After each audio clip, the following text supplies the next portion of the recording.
raxiil maanta waa maalin weyn oo dadka reer Hargeysa ay soo bixi doonaan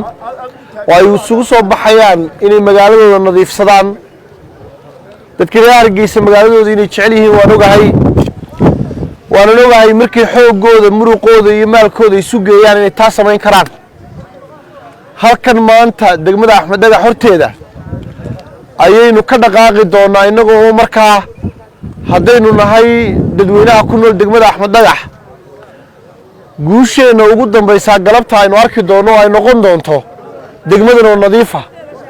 waan ogahay dadka goobta ah ee degmadan ku nool markay soo baxaan ay isu geeyaan inay wax walba qaban karayaan maanta waxaan doonaynaa degmadan inay taariikh qorto taariikh aynay maalin kaliya tad degmada Axmed Dhagax ku nadiifsay oo aan loo baahan maalin labaad oo tan lagu soo noqdo marka laga yimaado in la isu geeyo oo dabeetana laga hortago qofka qashinka wadada soo dhigaya oo shirkadaha qashinku marka maanta aynu caawino aynu la nadiifino inay ilaaliyaan qashinku inaan wadada iman khamiista bil u dambaysa bisha soo socotana hawsha aynu qabanayna ay noqoto xaal khamiista bisha saddexaad ee ugu dambaysana aynu weyne oo waxaynu qaadno halkaynu socono halka weeye halka waxa la rabaa maanta halka marka laga dhaqaaqo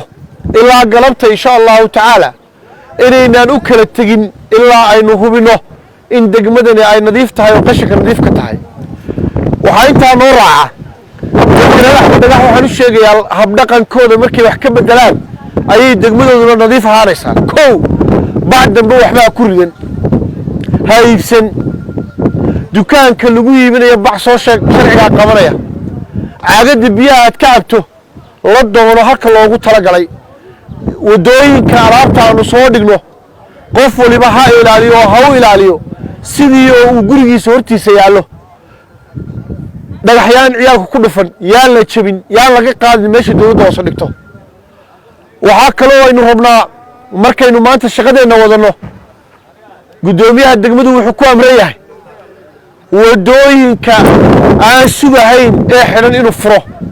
dadku waa inay gacan ku siiyaan way geedka garawaaga leeyahay nimbaytu ka gaadha maanta isagana waa raacineynaa waa jaraynaa way qashinka ugu badan isaga inoo qabta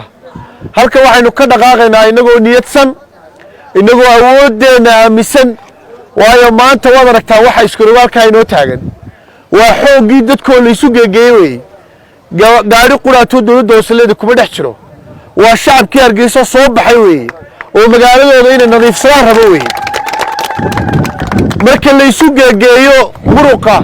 iyo maalka iyo maskaxda cid inaga awood weyn ma jirto laakiin 30 sano inuu hurudnay oo inuu Hargeysa ka seexanay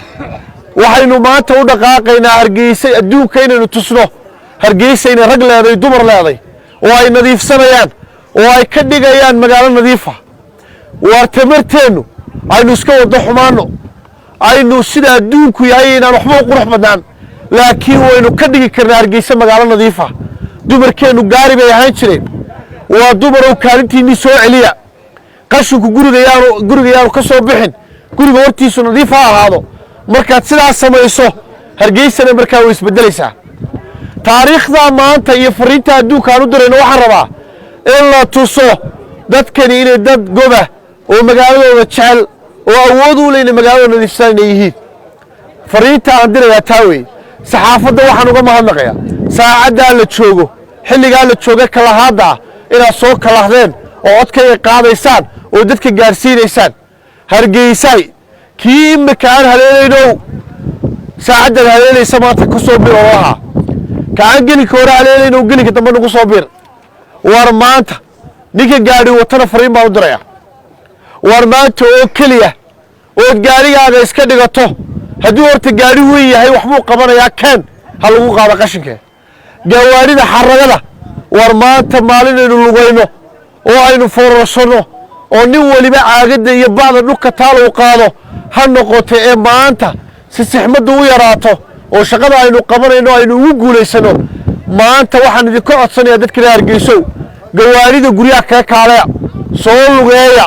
baabuurta inaan ka haysanin qof waliba isagoo lugeynaya wadada wixii uu ku arka ha qaado jawaankaagu dhinaca kuugu xidhnaado hawsha aan idiin dirayna ma aha hawlaanu idin leenahay iduu keligii sameeya kow baanu u nahay oo annagaa samaynayna xildhibaanadii baa samaynaya xogayihii baa samaynaya maayir ku-xigeenkii baa samaynaya guddoomiyaashii degmooyinkaa samaynaya madaxdii waaxaa ayaa samaynaya looma kala hadhin madaxdii qarankaad arki doontaan iyagoo samaynaya mar haddaan maanta loo kala hadhin waa nin walba gaarigaaga gurigaa kaa kaalay adigoo lugaynaya soo bax markaasaad waxna taraysaa markaasaad wax qaban karaysa haddaanad waxba qaban karayn si sixmaddu nooga yaraato oo baabuurka qashinka qaadaya uu helo waddo nafisuu maro maanta oo keliyaata magaaladaada sii oo gaarigaaga guriga kaga kaalay sidaasaad wax nagu taraysaa haddaanad xitaa qashinka nala qaadin dadka gawaarida lena intaa ayaan ka codsanaya dhallinyarada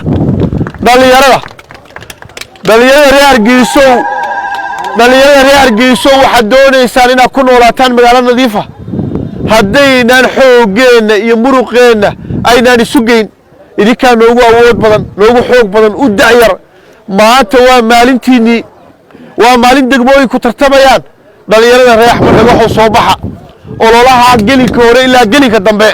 iyaynaan u kala tegin insha allahu tacaala guul baan u rajaynayaa degmooyinka oo dhan